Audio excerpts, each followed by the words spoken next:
Congratulations for opening the Road Victims House and Safe Mobility Park in Ljubljana today. This great project will make the city safer, greener, and better for everyone. It combines crucial support to victims with education, training, and prevention for the future. It protects vulnerable road users with safe sidewalks, good cycle lanes, and quality public transport. It provides a vibrant community space and will help make the city more accessible. It fits with Slovenia's good policies to boost safe and sustainable mobility. In this sense, it is a model that many more cities can learn from.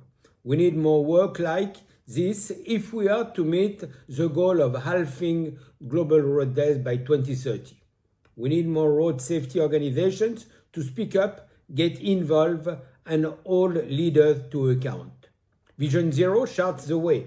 The safe system gives us the tools. I have a deep respect for the courage of road victims and their loved ones.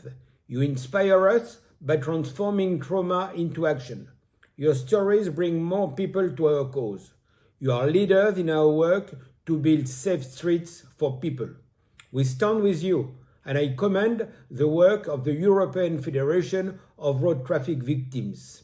Safe mobility powers opportunity, improve public health, and reduce pollution and congestion.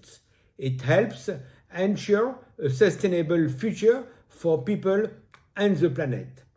Safe mobility is a human right, and it must benefit everyone in society. We need a new determination to make safe and sustainable mobility an urgent priority. Keep up the great work, and let's work together to end the silent pandemic on the roads. I thank you.